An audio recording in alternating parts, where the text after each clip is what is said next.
Hello dear students, welcome back my YouTube channel. आज हम पढ़ाएंगे इंटरमीडिएट की फिजिक्स के जो 2022 में पेपर हुआ था।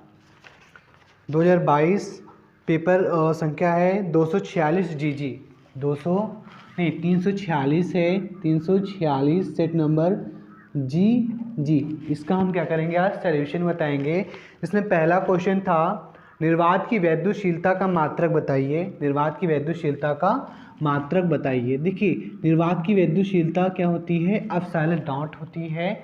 ये निकाला गया था कूलाम के नियम से। कूलाम के नियम में बताया गया था जो लगने वाला बल होता है F = 1/4 pi epsilon not Q1 और Q2 अपान का R का स्क्वायर, अपान का R स्क्वायर, जहाँ पर R क्या था, दोनों आवेशों के बीच की दूरी था, और Q1 और Q2 क्या था, एक आवेश और दूसरा आवेश। मान लो ये हमारा क्या है, Q1 है, और ये हमारा क्या है, Q2।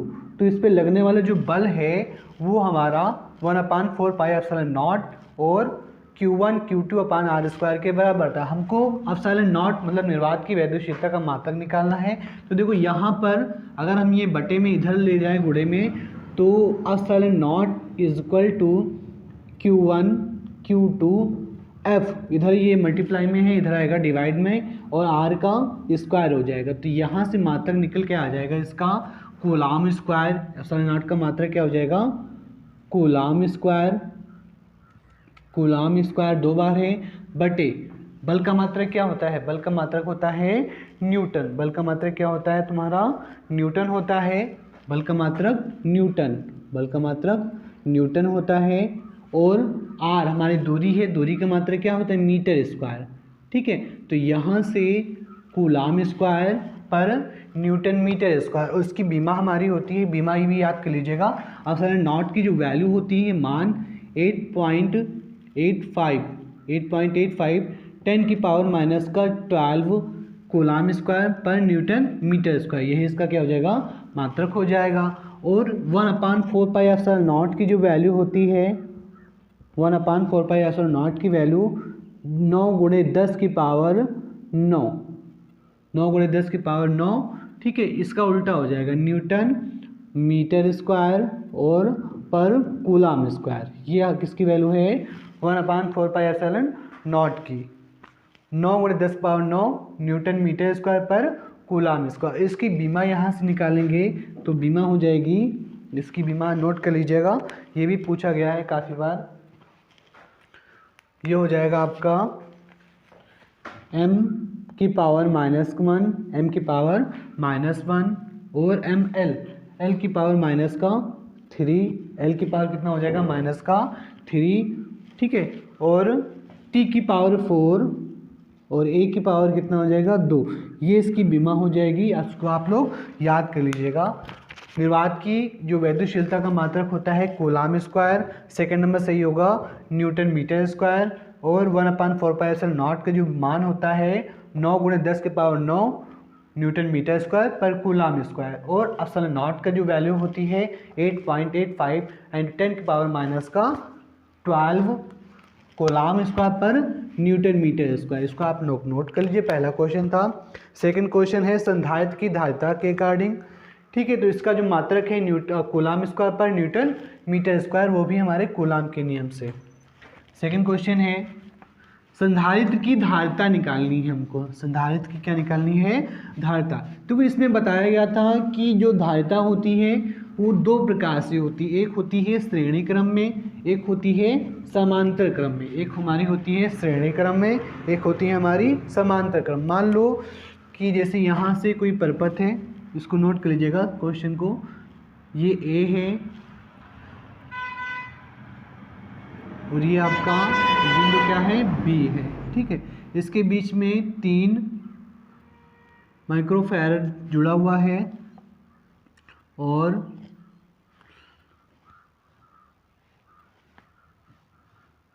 इस तरह से ये हमारा क्या है, एक परिपथ है। इसमें संधारित्र जोड़ा गया है 2 क्रम में, एक हमारा समांतर क्रम, एक हमारा कौन सा, श्रेणी क्रम।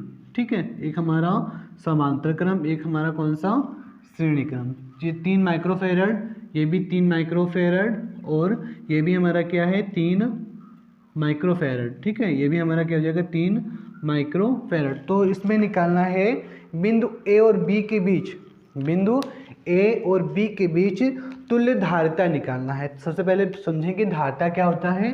C इजिकल टू क्यू अपान का V होता है, C इजिकल टू क्यू अपान का V। यदि हम किसी परिपथ में क्यू आवेश क्या प्रवाहित कर रहे हैं, यदि हम किसी परिपथ में क्यू आवेश को प्रवाहित करते हैं तो जो विभवांतर होता है वो व्युत्क्रमानुपाती होता है किसके, संधारित्र की धारिता के।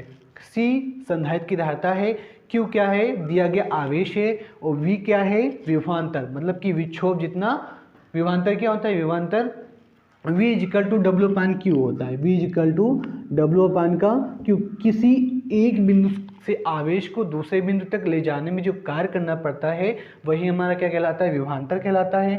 V is equal to W upon का Q। देखो इसमें तीन जो परिपथ है ये तीनों किस क्रम में है, ये तीनों हैं आपके श्रेणी क्रम में, 1 2 3, ये किस क्रम में है आपके श्रेणी क्रम में। तो श्रेणी क्रम का जो फार्मूला होता है वो होता है 1 अपान का C डैश। मान लो ये हमारा क्या है, ये है C1 मान लो, ये C2 है, ये हमारा C3 है, ये हमारा क्या है C4। तो C डैश ये जो C, ये वाला C2 C3 और C4 ये तीनों श्रेणी क्रम में है। तो 1 अपान का C2 प्लस 1 अपान का C3 प्लस 1 अपान का क्या C4 किस क्रम में है, श्रेणी क्रम में C डैश। तो 1 अपान का C, 1 अपान का क्या हो जाएगा C, 1 अपान का C इज इक्वल टू 1 अपान का C, C1 की वैल्यू 3 है, सारी वैल्यू 3 है, तो 1 अपान का 3 प्लस 1 अपान का 3। और देखो यहाँ पर सभी के हर क्या है समान है, सभी के हर क्या है समान है, तो अंशों को जोड़ देंगे तो 1 2 3, 3 बटे कितना हो जाएगा 3, काट देंगे कितना आ जाए 1, तो C डैश बराबर कितना आ गया 1, C डैश बराबर 1। अब ये देखो A और B के बीच में जो संधारित्र की धारिता जुड़ी गई है ये समांतर क्रम में है, ये किस क्रम में है समांतर क्रम, और ये भी तीनों क्या आ गई एक समांतर क्रम में, पूरा इस तरह हो गया, ठीक है, इस तरह ये बन गया क्या हमारा समांतर क्रम, ये दोनों हमारे क्या हो गए समांतर क्रम। तो समांतर क्रम का जो फार्मूला होता है वो होता है C is equal to C dash plus का हमारा कौन सा C1, C डैश की वैल्यू 1 निकाले हैं प्लस C1 की वैल्यू कितनी है 3 माइक्रोफैरड, तो C की वैल्यू कितना आ जाएगा 3 और 1 4 माइक्रोफैरड। ये हमारा क्या आ जाएगा तुल्य धारिता आ जाएगी। यदि हमारा परिपथ इस प्रकार है, ये तीनों हमारे श्रेणी क्रम में है, उसके बाद 3 माइक्रोफैरड, जब इन तीनों को जोड़ेंगे तो ये और ये 3 हमारे क्या हो जाएंगे समांतर क्रम में। समांतर क्रम में फार्मूला होता है C is equal to C dash plus C1, C dash ये वाला जो निकाला था C1 के अकॉर्डिंग, दोनों को सॉल्व करके टोटल जो धारिता है वो आ जाएगी 4 माइक्रोफैरड। इंपॉर्टेंट क्वेश्चन है। और संधारित्र का अगर मात्रक निकालना चाहें तो देखो यहाँ से हमारा Q आवेश है कूलाम पर और वोल्ट, इसका मात्रक क्या होता है विभवांतर का मात्रक वोल्ट, कूलाम पर वोल्ट, या फिर कह लें कार्य का मात्रक क्या होता है जूल पर कूलाम, वो कूलाम स्क्वायर हो जाएगा यहाँ से, तो कूलाम पर कूलाम स्क्वायर पर तो जूल हो जाएगा। इसके कई सारे मात्रक निकाल सकते हैं, लेकिन ये वाला फार्मूला अगर याद होगा तब ये वैल्यू रख देंगे इसमें, तो Q का मल्टीप्लाई Q से Q स्क्वायर हो जाएगा अपान का W। देखिए समझाते हैं, जैसे यहाँ से मात्रक हो जाएगा कूलाम प्रति वोल्ट, विभवांतर का मात्रक क्या होता है वोल्ट होता है, और शक्ति का मात्रक क्या होता है वाट होता है, ठीक है। तो कूलाम प्रति वोल्ट हो जाएगा। अगर हम V की वैल्यू ये वाली इसमें पुटअप करते हैं तो C इजिकल टू Q अपान का V की वैल्यू कितनी आ जाएगी हमारी W अपान का Q, और Q का मल्टीप्लाई Q से तो Q का स्क्वायर अपान का W। तो यहाँ से मात्रक हो जाएगा, कार्य का मात्रक जूल होता है और आवेश का मात्रक कूलाम, तो कूलाम स्क्वायर प्रति जूल, कूलाम स्क्वायर प्रति जूल, ये मात्रक किसका हो जाएगा संधारित्र की धारिता का। इतना आप लोग नोट कर लीजिए। पहले श्रेणी क्रम में है, उसके बाद श्रेणी क्रम में सॉल्व करने के बाद समांतर क्रम में आ गया, समांतर क्रम में दोनों को जोड़ दिया तो कुल ये हमारी संधारित्र की धारिता होगी। तीसरा क्वेश्चन है, नेक्स्ट क्वेश्चन है LCR परिपथ के है कालांतर, इसको हम किससे डिफाइन करते हैं, फाई से कालांतर को, और विभवांतर VRMS और धारा IRMS, इसके बीच का जो कालांतर है कौन से परिपथ में, LCR परिपथ। हमारा परिपथ जो है वो LCR है, जहाँ पर L क्या है, प्रेरकत्व है, C संधारित्र की धारिता है, R हमारा क्या है, प्रतिरोध है। तो इस स्थिति में जो कालांतर और विभवांतर के बीच में कालांतर होगा वो हमारा 0 होगा। इसका आंसर क्या हो जाएगा, हमारा 4 नंबर सही हो जाएगा। LCR परिपथ के अनुनाद अवस्था में लगाए गए विभवांतर धारा के बीच का जो कालांतर होता है वो हमारा 0 होता है। और इसका सेकंड भी क्वेश्चन बनता है कि LCR परिपथ में शक्ति गुणांक क्या होता है, वो भी हमारा क्या होता है, 0 होता है। ये भी काफ़ी बार पूछा गया है। और एक चीज़ और इसमें आप लोग याद कर लीजिएगा कि जो एप्सिलॉन नॉट, ये एप्सिलॉन नॉट, इसका जो बीमा होती है, ठीक है, म्यू नॉट और एप्सिलॉन नॉट की बीमा होती है L, इसकी बीमा इंपॉर्टेंट है, याद कर लीजिएगा, L स्क्वायर T की पावर -2। ये भी पूछा गया है काफ़ी बार कि म्यू नॉट एप्सिलॉन नॉट वैद्युत चुम्बकीयशीलता और निर्वात की वैद्युतचुम्बकीयशीलता की बीमा लिखिए। तो ये बीमा क्या हो जाएगी, L का स्क्वायर T की पावर -2। अगला क्वेश्चन है, न्यूनतम आवृत्ति की विद्युत चुम्बकीय तरंगे हैं, न्यूनतम आवृत्ति की वैद्युत चुम्बकीय तरंगे हैं। तो इसका आंसर क्या हो जाएगा आपका, जो परावैंगनी किरण है, ठीक है, एक्स किरण भी नहीं होगा, गामा किरणें जो हैं, हमारी जो गामा किरणें होती हैं उनकी जो आवृत्ति है बहुत ही क्या होती है, कम होती है। गामा किरणों की जो आवृत्ति होती है वो बहुत कम होती है। अगला नंबर क्वेश्चन है, इसको भी देख लीजिएगा। किसी प्रिज्म के कोण, प्रिज्म ये हमारा प्रिज्म होता है, तो प्रिज्म का कोण क्या होता है, A, प्रिज्म का कोण क्या होता है, A, और ये डेल्टा, ये M क्या होता है, ये विचलन कोण होता है। एक हमारा फार्मूला निकल के आया था प्रिज्म से, N =